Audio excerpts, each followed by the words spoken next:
교회 충만을 사수하라 라는 제목으로 말씀 전하겠습니다. 노벨상 이번에 수상한 한강 작가의 시집을 하나 읽었습니다. 서랍에 저녁을 넣어두었다. 채식주의자라든지 작별하지 않는다, 이 책 읽었습니다. 그런데 다른 책도 읽으려다가 서랍에 저녁을 넣어두었다, 시집이라서 읽었습니다. 왜냐하면 시집에는 보통 저자의 감정 상태, 그리고 그 사람이 갖고 있는 어떤 사상, 이런 것들 분명하게 요약되기 때문에 목사로서 이분이 기독교인인가 아닌가 궁금해서 제가 한번 찾아보려고 읽었습니다. 그런데 결론부터 말씀드리면 모르겠더라고요. 모르겠어요. 그렇지만 이분의 시집을 통해서 느낀 것은 굉장한 쓸쓸함이었습니다. 제 의견이 아니라 이 시집을 해설한 조용민 작가가 그렇게 표현했어요. 이 저자의 쓸쓸함이 묻어난다. 생의 고통 속에서 그 고통을 헤아리지만 고통 속에서 고통에 빠지기보다는 생의 삶을 더 살아가야 되기 때문에 이 고통과 삶의 의지 속에서 이 쓸쓸함을 느끼는 작가의 마음, 이것을 표현했다, 이렇게 해설을 했는데요. 제가 몇 가지 시를 한번 소개해 드릴 테니까 여러분 한번 확인해 보십시오. 마크 로스코와 나라는 시인데요. 이 시는 마크 로스코가 화가입니다. 미국 화가, 러시아 출신이고 이 검은색, 붉은색 계열을 이용해서 감정을 전달하기, 특별히 종교적 감정을 전달하기 원하는 그런 사람이에요. 이분은 사제나 철학가가 하던 종교적 감정 전달을 이제는 예술가가 해야 된다, 이렇게 주장했던 분이거든요. 그래서 마크 로스코의 그림을 이 한강 작가가 보고 영감을 받아서 쓴 시, 이게 마크 로스코와 나라는 시입니다. 이렇게 써 있어요. 한 사람의 영혼을 갈라서 안을 보여준다면 이런 것이겠지. 그래서 피냄새가 나는 것이다. 영혼의 피냄새, 이런 내용이요. 영혼의 존재에 관심이 있는 것 같아요. 그 조용한 날들이라는 시에는 이런 내용이 있습니다. 아프다가 담 밑에서 하얀 돌을 보았다. 오래 때가 묻은 손가락 2마디만한 아직 다 둥그러지지 않은 돌. 좋겠다, 너는 생명이 없어서. 이런 내용입니다. 읽으면서 뭐가 느껴져요? 살아있음에 대한 고통. 근데 돌에는 생명이 없어서 좋겠다, 이렇게 말하는 거죠. 현실을 살아가는 게 쉽지 않다, 이런 내용 느낄 수 있습니다. 그리고 피 흐르는 눈이라는 시도 있어요. 이렇게 써 있습니다. 허락된다면 고통에 대해서 말하고 싶어. 초여름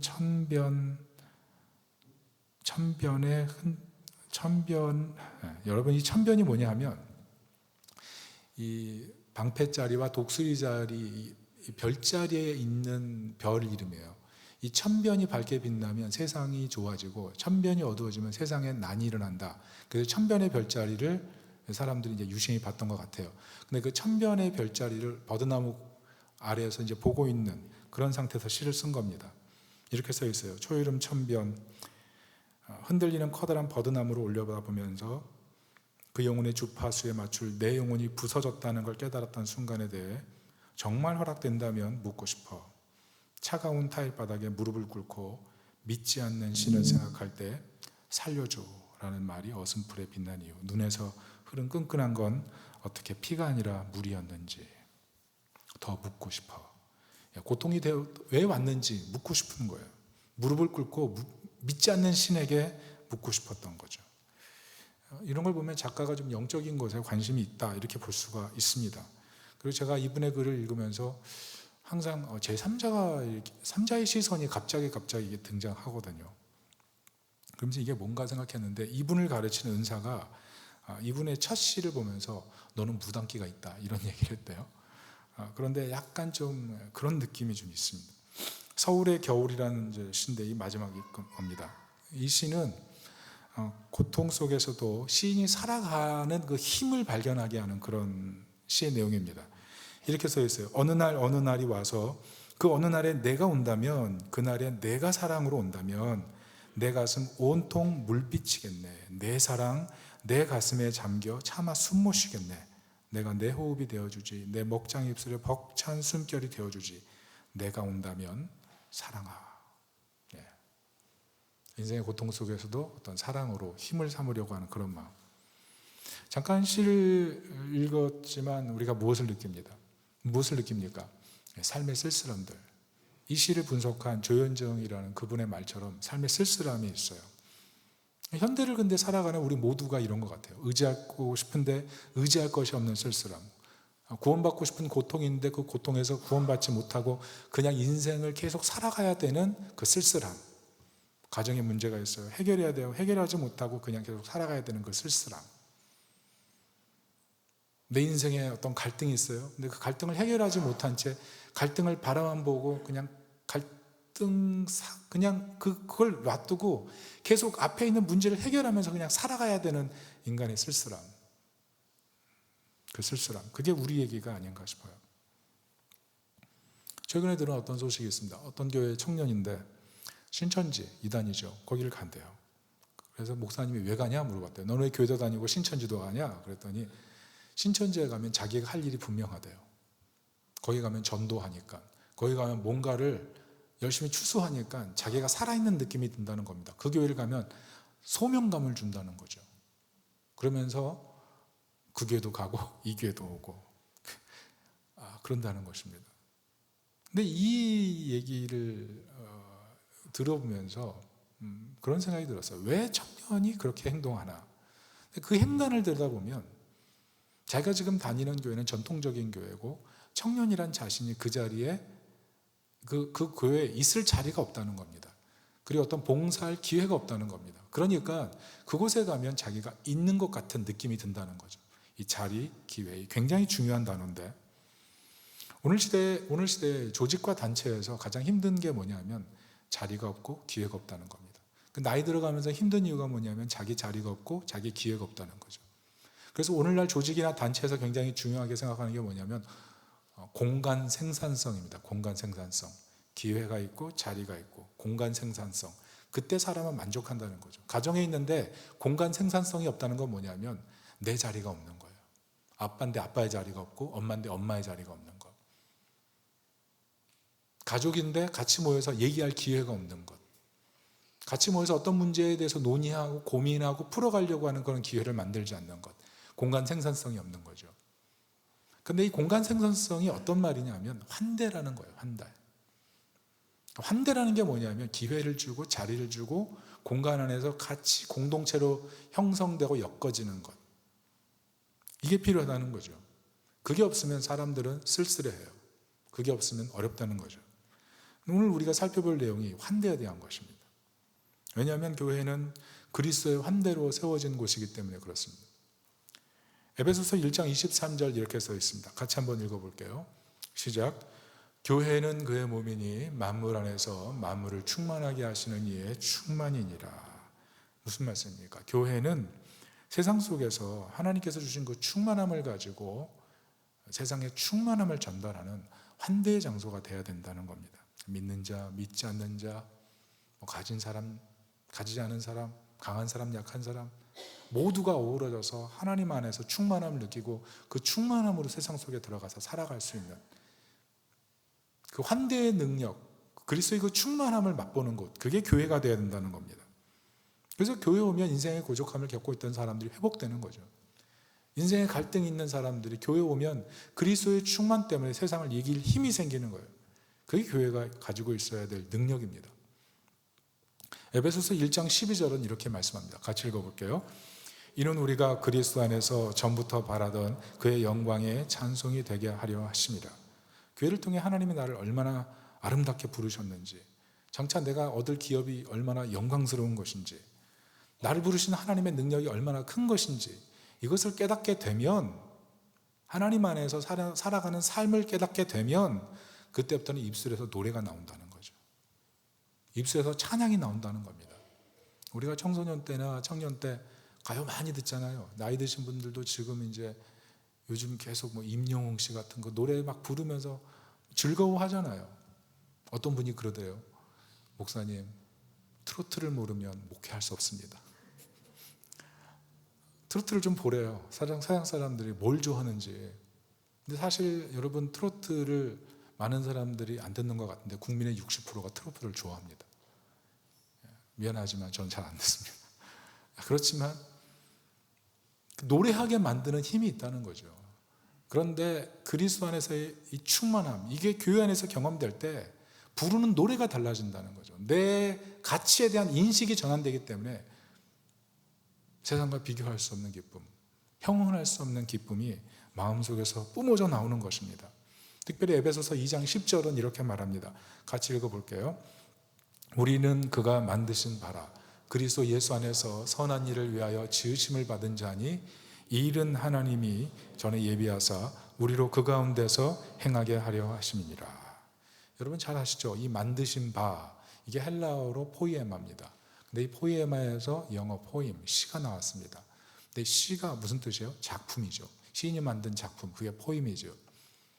우리가 한강시의 작품을 읽으면서 놀라고 평가하고 여러 이야기가 있죠. 그게 작품이라서 그래요. 그런데 하물며 하나님께서 인간을 만드셨다면, 위대하신 예술가이신 하나님께서 인간을 만드셨다면 우리 인간이 얼마나 놀라운 작품입니까? 그래서 영어로 마스터피스, 걸작품이다 이렇게 얘기를 하잖아요. 우리가 걸작품이에요. 걸작품. 더군다나 우리가 그리스도의 몸이기 때문에 성령 안에서 하나님이 거하실 처소로 지어져 가기 때문에 우린 정말 영광스러운 작품이에요. 걸작품이에요. 여러분 그것을 믿으십니까? 내가 걸작품인 거 믿으세요? 우리 옆 사람들에게 한번 말씀해 주세요. 당신은 걸작품입니다. 에베소서 4장 13절에 보면 이렇게 말씀합니다. 우리가 다 하나님의 아들을 믿는 것과 아는 일이 하나가 되어 온전한 사람을 이루어 그리스도의 장성한 분량이 충만한 데까지 이르리니. 무슨 말씀이에요? 우리가 그리스도가 드러나는 존재다. 하나님의 아들이신 그리스도가 드러날 만큼 영광스럽고 아름다운 존재가 되었다. 이게 복음의 약속입니다. 문제는 우리가 이런 은혜를 받았으면 환대하고 세상을 품고 연약한 사람들을 향해서 도와주고, 이게 사실 우리 그리스도인의 모습인데, 우리 시대 기독교가 한 26% 된다고 하는데 얼마나 우리는 세상을 환대하고 있는가, 우리가 있는 곳에 얼마나 기회를 주고 자리를 주고 있는가, 이런 생각을 해볼 필요가 있어요. 이 시대의 문제가 실적주의, 결과주의 아닙니까? 결과로 모든 걸 평가하고 실적으로 모든 걸 평가하고, 이 자본주의 사회 아래서 어떻게 보면 기독교적인 큰 가치인 환대, 세상 사람들이 환대라는 가치까지 선용해서 조직과 공동체를 살리려고 하는데 우리는 얼마나 환대하고 있는가, 이런 생각을 해볼 필요가 있어요. 최근에 교회 청소년 2명이, 3명이죠. 화요일날 왔어요. 원래 수요일날 금요일날 와야 라면을 먹는데 화요일날 왔어요. 그래서 왜 왔니? 이날은 라면 못 줘. 그래서 라면 못 먹어요? 물론 먹을 수 있지. 그러면서 이제 라면을 이제 이렇게 끓여주고 이제 그렇게 도와주고 있는데, 그때가 학교 올 시간이 아닌 거죠. 그래서 너희들 이 시간에 어떻게 온 거야? 그게 12시쯤 넘었을 때였거든요. 물어봤습니다. 그랬더니 조퇴했습니다. 몸이 아파서. 그래서 어디가 아파? 그랬더니 사실은 마음이 아프답니다. 근데 왜 마음이 아파? 그랬더니 내일 중간고사랍니다. 시험이라서 마음이 아파서 학교 조퇴하고 지금 교회에 온 거예요. 야, 너희들 뭐 독서실 가야 되지 않아? 그랬더니 마음이 아파서 교회 왔다. 잘 왔다. 라면 먹어라. 무슨 말이에요? 결과주의, 실적주의. 그게 청소년들도 겪고 있는 문제인 겁니다. 성적으로 모든 게 평가되고 벌써부터 대학 입시 준비하니까 마음이 벽한 거죠. 그러더라고요. 말도 뭐 물어보지 않았어요. 그런데 이 친구는 뭐 전주 상산고 갈 친구고, 이 친구는 뭐 이 동네 어떤 학교 갈 친구고, 뭐 이 친구는 뭐 우리나라 뭐 고등학교에서 뭐 서울대 제일 많이 보내는 뭐 하나고 갈 친구. 속으로 조퇴한 거 보니까 아닌 것 같은데, 이런 생각이 들지만 하여튼 그래, 인정해줬어요. 근데 사회가 결과주의, 실적주의로 가니까 환대해야 되는데, 교회 안에서도 저 사람은 어떤 옷 입었는지, 저 사람이 어떻게 행동하는지, 그 사람이 보여주는 모든 것으로 우리는 사람을 평가하고 거기에 맞춰서 우리의 행동의 품위를 결정하는 그런 모습들이 많다는 거죠. 그런데 그때 우리가 다시 한번 복음을 받아들이고 복음을 바라보면서 어떻게 행동해야 될지를 생각해야 됩니다. 에베소서 3장 6절 다 같이 한번 읽어봅니다. 시작. 그 비밀의 내용인즉 이방 사람들이 복음을 통하여 그리스도 예수 안에서 유대 사람들과 공동 상속자가 되고 함께 한 몸이 되고 약속을 함께 가지는 자가 되는 것입니다. 복음으로 우리가 하나님의 공동 상속자, 그리고 지체, 한 몸, 그리고 장차 하나님이 주실 유업을 넣는 그런 영광스러운 인생이 됐다는 거죠. 그래서 있으나 없으나 높으나 낮으나 건강하나 연약하나 상처가 있거나 상처가 없거나 상관없이 다 하나님 안에서 온전하게 살아갈 수 있는 능력, 그 충만함의 능력, 그게 복음의 능력이에요. 그래서 그것을 좀 바라봐야 돼요. 문제가 있을 때마다, 시험 들 때마다, 아니 평상시의 삶 걸음걸음 안에서 계속 복음을 좀 들여다봐야 돼요. 여러분, 구체적으로 복음이 무엇입니까? 에베소서 2장 14절에 보면 이렇게 써 있습니다. 그는 우리의 화평이신지라 둘로 하나를 만드사 원수된 것 곧 중간에 막힌 담을 자기 육체로 허시고. 무슨 말씀이에요? 우리는 은혜를 받기에 불가능한 존재였다. 하나님과 우리 사이에 막힌 담이 있어서 하나님의 은혜가 흘러갈 수 없는 존재였다. 마귀가 끊임없이 공격하는 그런 존재였다. 실제로 우리가 성도지만 문득문득 우리 마음을 공격하는 그런 여러 이유들이 뭡니까? 우리들이 지나간 잘못과 실수를 생각하게 하면서 마귀가 끊임없이 공격하는 것이, 너 그러고도 예수 믿는 사람이야? 너 그런 죄를 졌는데 너 교회 다니기에 괜찮아? 이런 여러 가지 마음의 공격들이 있다는 거죠. 그러나 그때마다 진짜 믿음 있는 사람은 어떻습니까? 그리스도의 피를 의지해서 내 공로로 내가 구원받는 것 아닙니다. 내가 하나님의 은혜로 구원받는 것입니다. 그러면서 교회에 나오는 거죠. 왜? 그리스도인이라는 것은 예수님께서 깨뜨리신 죽음의 권세, 예수님이 깨뜨리신 죄의 권세를 믿고 하나님 앞에 그리스도의 공로를 의지해서 나오는 거니까. 그래서 마귀가 제일 무서워하고 불편한 것이 그리스도의 피입니다. 그리스도의 피. 그래서 성도는 죽음과 심판을 두려워하지 않고 하나님께 나오는 것입니다. 물론 특정한 죄에 계속 빠질 수 있어요. 잘못할 수 있어요. 그러나 그럼에도 불구하고 끊임없이 그리스도의 의를 붙들고 회개하고 돌이키고 돌이키는 사람은 언젠가 그 죄에서 해방됩니다. 그게 그리스도인의 영광입니다. 그래서 화평이라는 것은 그냥 단지 복음에 대해서 이 정도구나, 지적인 동의를 하거나 아니면 내가 그냥 구원받았구나 이 정도 알고 그 믿음을 바탕으로 그냥 이 믿음이 있으면 돼 정도 생각하고 세상 속에서 그냥 혼자 살아가는 그런 존재, 그것은 진짜 화평을 믿는 사람이 아닙니다. 왜냐하면 진짜 화평은 구원받았음에도 불구하고 우리 양심은 계속 작동하거든요. 양심은 구원받았을 때 더 영광스럽게 작동합니다. 그래서 우리의 죄가 무엇인지 끊임없이 양심은 고소하거든요. 그래서 구원받았음에도 불구하고 믿는 사람들은 한편 마음이 가볍지 않습니다. 난 여전히 죄인이라는 사실을 끊임없이 양심으로 공격받기 때문에 늘 죄송한 마음이 있습니다. 하나님, 내가 죄인입니다. 내가 이런 사람인데도 구원받을 수 있습니까? 난 구원받기에 합당하지 못합니다. 그러나 그럼에도 불구하고 나 같은 죄인을 위해 몸 희생하셔서 나를 하나님 자녀 삼아주셨으니 이게 얼마나 놀라운 은혜입니까? 그러면서 경이로움과 감탄으로 살아가는 것, 그게 성도의 믿음인 거예요. 그래서 나 같은 죄인이 구원받았다는 사실 때문에 늘 경성하고 삶을 통해서 하나님의 은혜에 감사해서 살아가려고 하는 삶, 그게 진정한 화평을 믿는 사람들의 모습이라는 것입니다. 그래서 이 화평을 얻었을 때 사람은 달라지는 겁니다. 삶의 태도가. 그 화평이라는 이 복음의 언약을 발견할 때 사람은 자신이 받은 은혜 때문에 사람들에게 선을 행하고 이유 없이 사랑해주고 흔들릴 때마다 이 화평의 복음을 바라봐야 됩니다. 특별히 화평이라는 것은 소개장을 가지고 하나님 앞에 들어가는 것입니다. 로마서 5장 2절 같이 한번 읽어보겠습니다. 시작. 또한 그로 말미암아 우리가 믿음으로 서 있는 이 은혜에 들어감을 얻었으며 하나님의 영광을 바라고 즐거워하느니라. 여기서 들어감이라는 단어는 프로사고게 이런 헬라어입니다. 이게 무슨 말이냐면 소개장이에요. 소개장을 들고 들어가다. 이게 프로사고게, 이게 들어감이라는 뜻입니다. 신하, 옛날 중세시대 신하가 왕을 아련할 때 어떻게 합니까? 비서에게 얘기하고 들어가고 싶습니다. 그럼 아련 권리를 얻고 들어가는 것처럼 예수 그리스도가 우리에게 소개장을 주셔서 그 소개장 때문에 하나님 앞에 나갈 수 있게 됐다는 겁니다. 그게 들어감이라는 것이죠.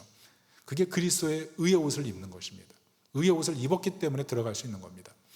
창세기 27장에 보면 야곱이 장자권을 훔치려고 아버지 이삭의 장막에 들어갑니다. 어떻게 들어갑니까? 형 에서의 옷을 훔쳐 입고 몸에다가는 양털을 붙여서 에서처럼 흉내내고 들어갑니다. 그리고 어떻게 합니까? 이삭으로부터 장자권을 다 얻어내죠. 완전 속인 겁니다. 성공한 거죠. 그래서 평생 이제 야곱은 괴로움 속에 살게 되지만, 그런데 이것이 복음과 유사합니다. 왜냐하면 예수님께서 하나님으로부터 우리가 하나님 나라의 장자의 복을 받도록 자신의 의의 옷을 우리에게 입히셔서 하나님 아버지에게 죄인이 아니라 의인의 축복을 받도록 해주셨기 때문에 그렇습니다. 내가 생각하는 것보다 더 많은 복을 주시고 그리스도의 희생 때문에 하나님의 충만함이 흘러들어오게 된 존재, 그게 우리의 모습이라는 거죠. 그게 우리가 누리고 있는 화평이라는 것입니다. 그래서 우리는 그 화평을 생각할 때마다 내가 받은 은혜가 너무 커서 옆 사람들에게 조건 없이 칭찬해 주는 거예요. 어떤 분이 그러더라고요. 제가 예배 드릴 때마다 당신은 아침 햇살입니다 이렇게 인사를 시키니까 어느 날 와서 그러더라고요. 제발 목사님, 그거 너무 살 떨립니다.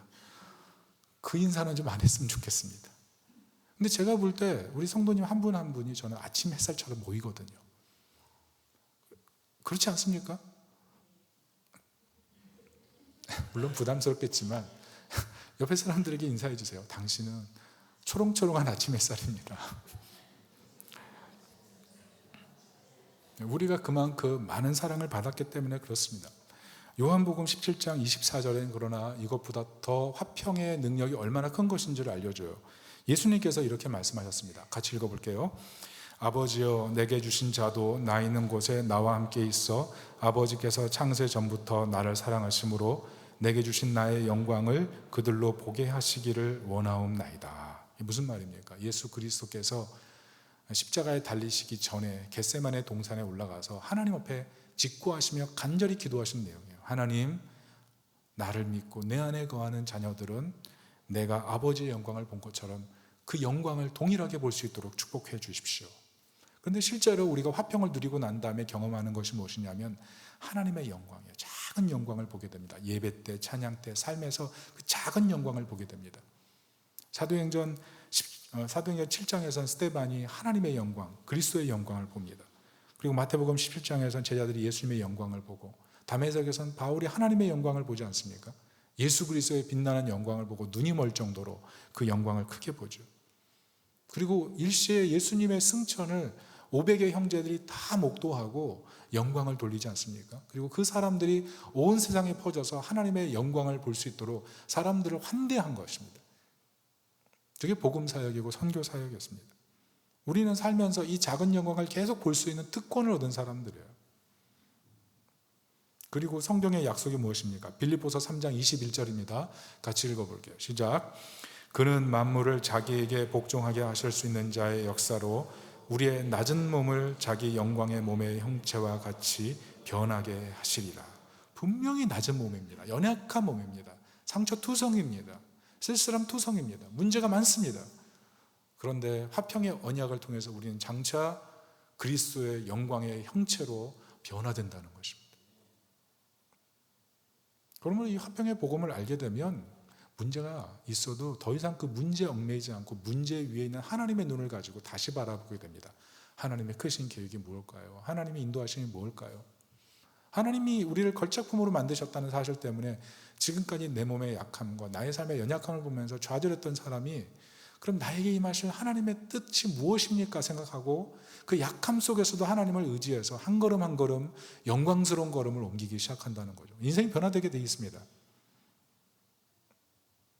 너무나 좋은 아버지 사랑, 그 사랑을 받았기 때문에 하나님을 아버지로 모시고 다른 인생을 살아가게 하는 것, 이게 화평의 복음의 능력이고 다른 사람을 환대까지 하게 만드는 것입니다. 여러분, 농구, 미국 농구를 NBA라고 그러죠. 여러분 재밌게 보시는 분들 계실 텐데 옛날에 농구의 황제가 있었습니다. 마이클 조던이라고 있었습니다. 저 그때는 정말 NBA 많이 봤습니다. 요즘 비교되는 선수가 르브론 제임스라는 선수가 있고 또 한 선수가 있습니다. 그 스테판 커리라는 선수예요. 그러니까 키가 별로 크지 않은데 3점슛을 엄청 잘 쏩니다. 그래서 하프 라인에서 농구 골대를 향해 쏴도 공이 들어가요. 그만큼 잘 쏩니다. 이분에게 어느 날 인터뷰가 들어왔는데 이렇게 질문했어요. 당신이 정말 존경하는 분이 누구입니까? 그래서 아마도 유명한 농구 선수나 뭐 유명한 뭐 스포츠 선수나 이런 이름이 나올겠거니 생각했는데 뭐라고 대답한 줄 아세요? 나는 나의 아버지를 가장 존중합니다. 왜 그럴까요? 아버지가 농구할 수 있게 해준 것도 고맙죠. 이분의 아버지가 농구 선수였습니다. 그런데 더 감사한 것이 이 하나님의 은혜의 복음, 이 신앙을 그대로 물려줬기 때문에 너무 감사하다는 것입니다. 그래서 코트에서 3점 슛을 성공한 뒤에 항상 하는 게 뭐냐면 가슴을 두드리고 하늘을 향해서 손가락을 올립니다. 하나님 감사합니다. 이 표시를 하는 거예요. 농구화도 413이라는 숫자를 새겨놨어요. 413 빌립보서 4장 13절 말씀, 뭐 아시는 분은 아실 겁니다. 내게 능력 주시는 자 안에서 내가 모든 일 할 수 있느니라. 뛸 때마다 걸을 때마다 그 말씀 기억하면서 하나님 도와주십시오, 이런 마음으로 운동한다는 거죠. 그리고 이분이 언론과 인터뷰할 때 습관적으로 항상 첫머리 던지는 말이 있습니다. 그게 무엇이냐면 내게 재능 주신 하나님께 영광 돌립니다. 나는 보잘것없는 종에 불과합니다. 어떻게 가능합니까? 그 믿음 안에 굳건한 복음이 있는 것입니다. 복음이 있으니까 인터뷰할 때마다 이 멘트로 시작하니까 사람들은 의뢰, 이 사람 예수 믿는 사람이다, 인정해 준다는 거죠. 놀라운 것은 농구 선수 하다 보면 다칠 때가 굉장히 많습니다. 요즘 그 청소년 3대3 농구 대회를 준비하고 있는데 우리 아들도 지금 나가려고 준비하고 있어요. 아침에 보니까 여기 이렇게 긁혀가지고 빨간 자국이 머리 여기서부터 여기까지 있더라고요. 준비하느라고 다쳤다는 것입니다. 농구하다 보면 격렬하기 때문에 삐고 다치고 부러지기까지 합니다. 그런데 워낙 잘하니까 얼마나 견제가 많겠습니까? 그런데 이 선수 견제해도 항상 웃어줍니다. 얼굴 찡그리지 않아요. 그러니까 상대방 선수들이 더 놀랍니다. 그래서 갈등이 일어나지 않습니다. 스테판 커리와는. 왜? 내게 은혜의 복음을 주신 하나님께 감사한 마음으로 옆에 있는 경쟁 선수들을 환대하는 거죠. 그러니까 농구 코트에서 게임이 일어났을 때 스테판 커리와 갈등이 있는 경우가 거의 없습니다. 거의 없어요. 환대의 삶을 살아가고 있는 것입니다. 여러분 생각해 보십시오. 우리는 얼마나 가정에서 환대의 삶을 살고 있는지, 아내에게 환대하고 있는지, 남편에게 환대하고 있는지, 자녀를 환대하고 있는지. 최근 어떤 가정 부부가 만났습니다. 제 아내도 같이 데리고 갔는데 제가 놀란 것은 그분이 정말 많이 변했습니다. 과거에는 정말 다혈질이었습니다. 그리고 어떤 문제가 생기면 그 문제 해결하는 어떤 그런 부분들이 있었습니다. 그때는 사정없이 해결하셨습니다. 근데 이번에 보니까 천사같이 온유하고 겸손하고 사랑이 넘치고 다 사라졌습니다. 옛날 모습이. 물어보니까 은혜 받은 거예요. 은혜 받은.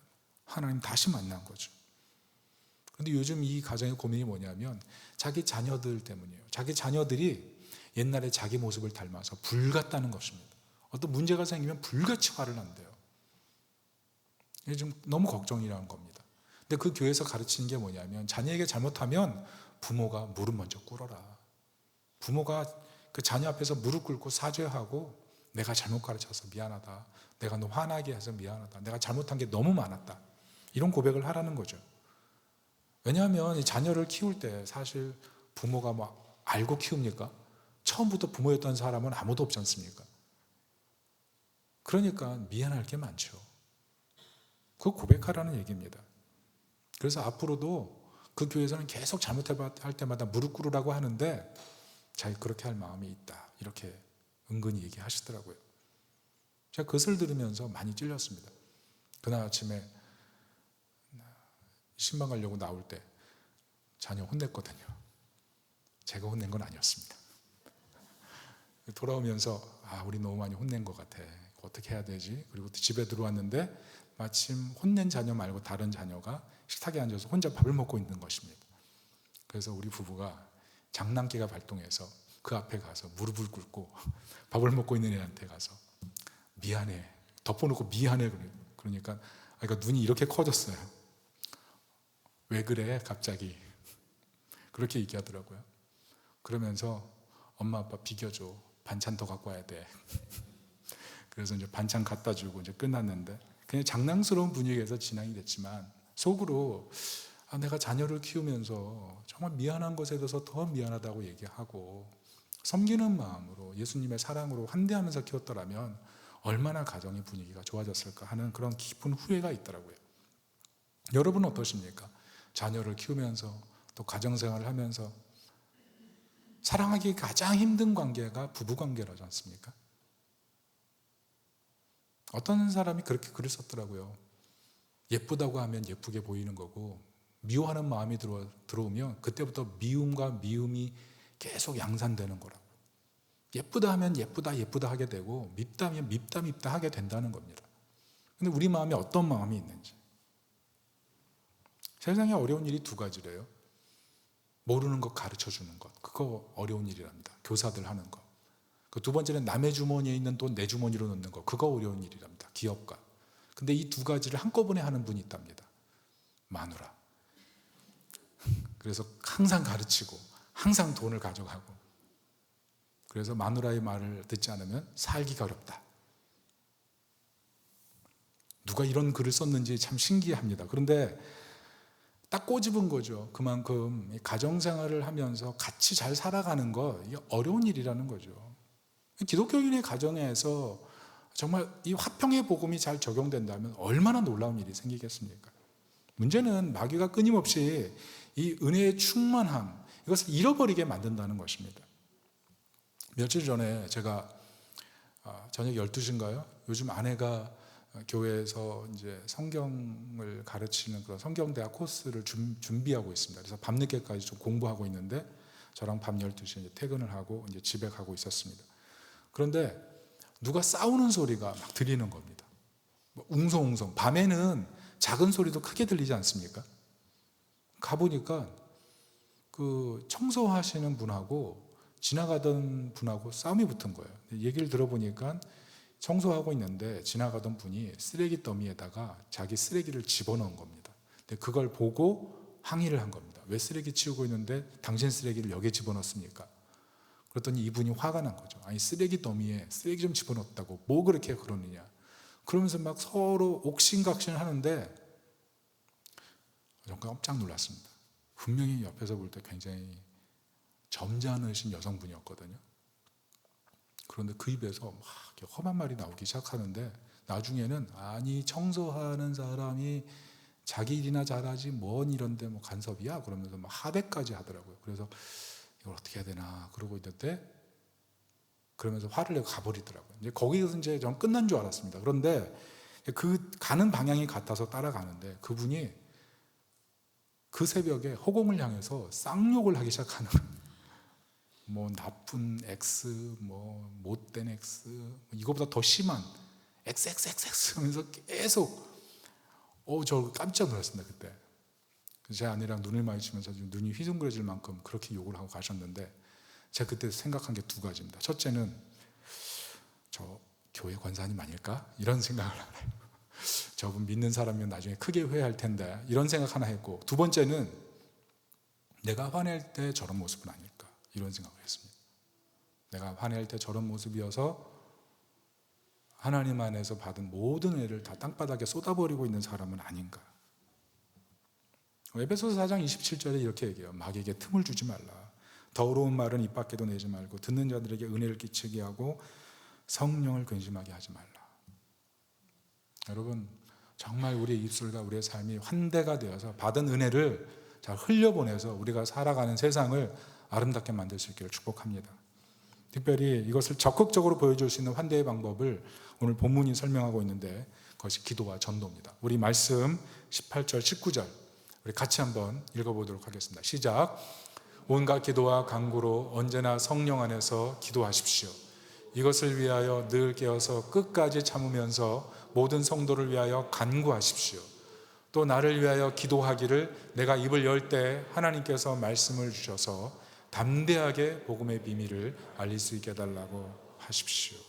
두 가지 강조합니다. 기도, 전도. 여러분 왜 기도해야 됩니까? 여러분 정답부터 얘기하면 기도는 해도 되고 안 해도 되는 것이 아닙니다. 바울이 에베소서를 쓰면서 영적으로 혼미한 상황 속에서 강조한 것이 뭐냐면 전신갑주를 강조합니다. 근데 전신갑주를 강조하면서 마지막에 기도를 강조한 이유가 뭔지 아십니까? 아무리 전신갑주가 있어도 기도라는 끈으로 묶지 않으면, 끈 떨어지면 어떻게 됩니까? 무용지물이에요, 무용지물. 기도라는 끈으로 연결될 때 방어 능력이 생기는 겁니다. 갑옷, 흉배, 신발 묶어야죠. 칼도 묶어야지 이게 아무데나 안 빠지고 제대로 뺄 때 빼는 것 아닙니까? 기도의 옷을 입어야 전신갑주와 이게 하나가 돼가지고 불편하지 않고, 기도와 연결될 때 전신갑주가 현실에서 능력으로 나타나는 겁니다. 능력으로. 여러분, 우리 삶이 어때요? 매일 피곤하고 매일 지치고 매일 어렵고 때로는 매일 싸우고, 내가 왜 이렇게 살지 이런 생각 들 때가 있지 않습니까? 잘 보세요. 뭐가 없는지. 이미 우리에게는 화평의 복음이 약속되어 있고 전신갑주 입도록 우리 초대받았습니다. 문제는 이 전신갑주의 능력을 사용할 결정적인 뭔가가 없다는 거죠. 근데 기도가 무엇이냐면 에베소서 3장 20절에 바울이 이렇게 소개합니다. 우리 가운데 역사하시는 능력대로 우리가 구하거나 생각하는 모든 것에 더 넘치도록 능히 하실 분이다. 무슨 말이에요? 더 넘치도록 하실 분. 오버플로우. 흘러 넘치게 하시는 분. 그게 하나님이시고 우리가 기도할 때 그 능력이 나타난다는 겁니다.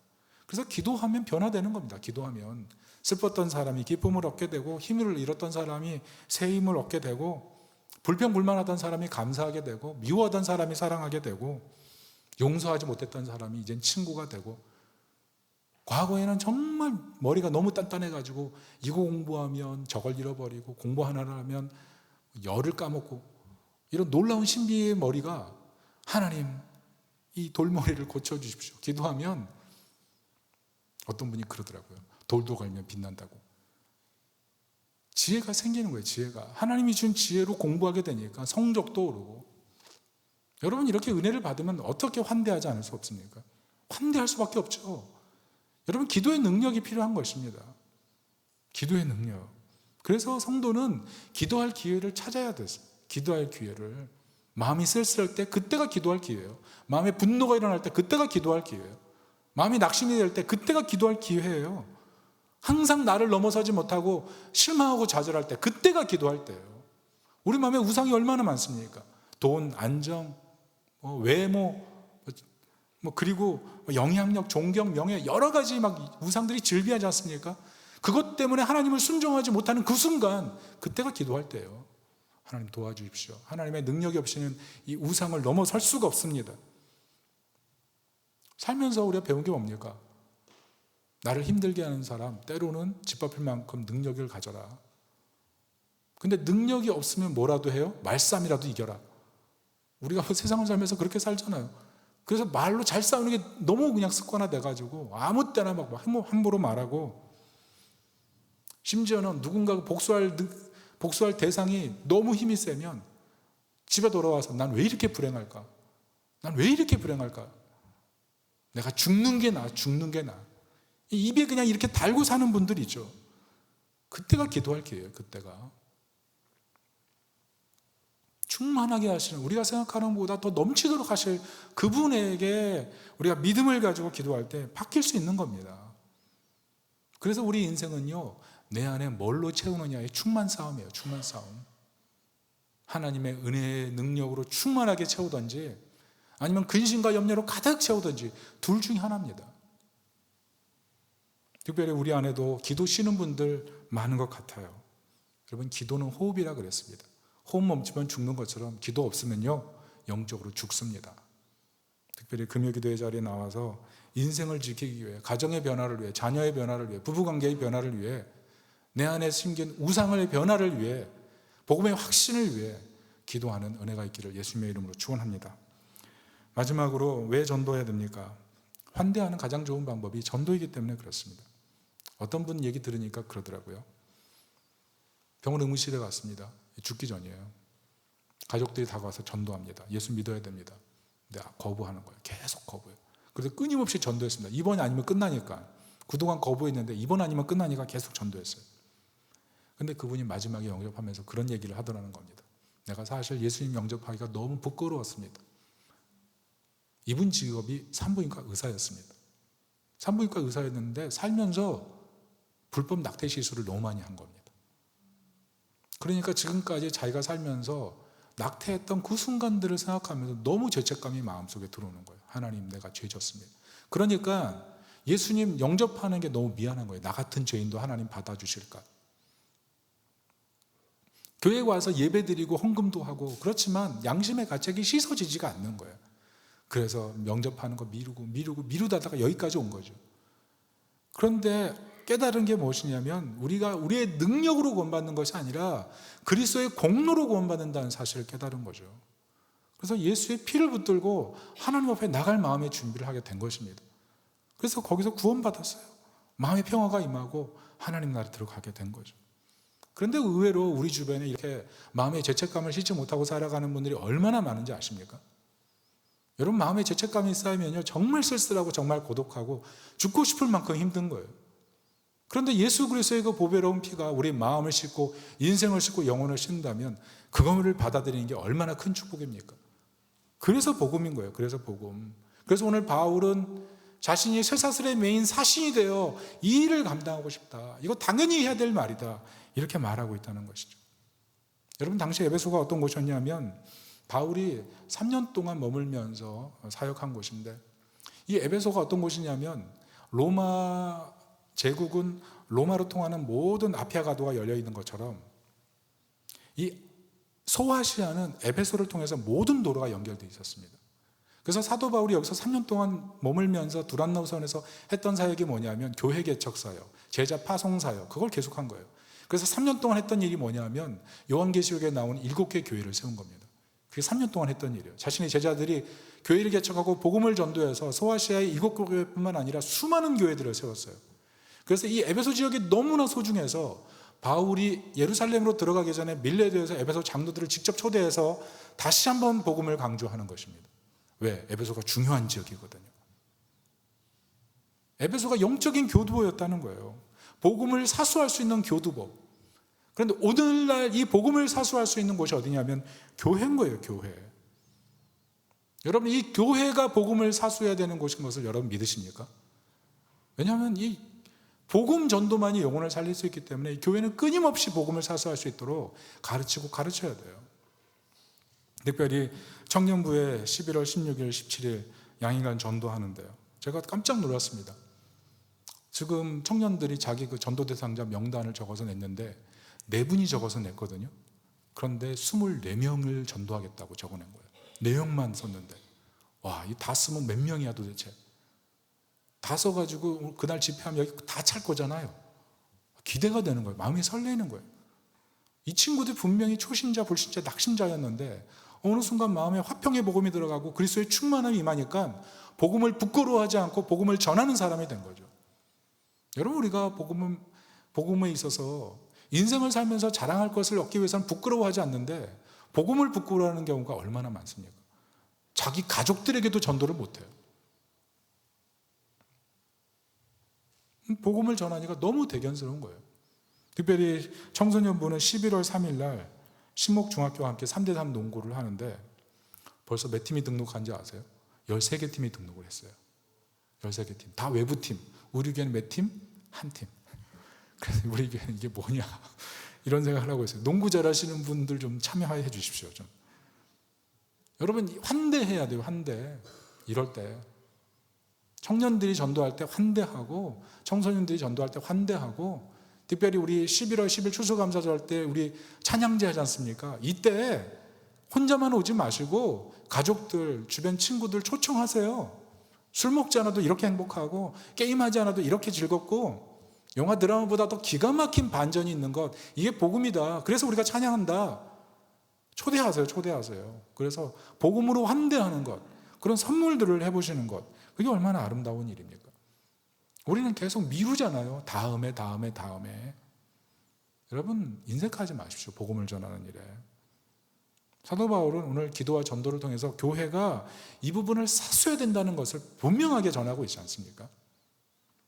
특별히 10월 27일 날 종교개혁주일이라서 오늘 다른 교단까지 다 합쳐가지고 여의도, 서울역 다 모여서 예배 드립니다. 왜냐하면 말씀드렸던 것처럼 교회의 잘못을 회개하기 위해서, 그리고 동성애 이슈 때문에 교회가 어려워질 것을 대비해서 어떻게 해야 될지 건강한 논의를 하기 위해서 모여서 예배하는 거예요.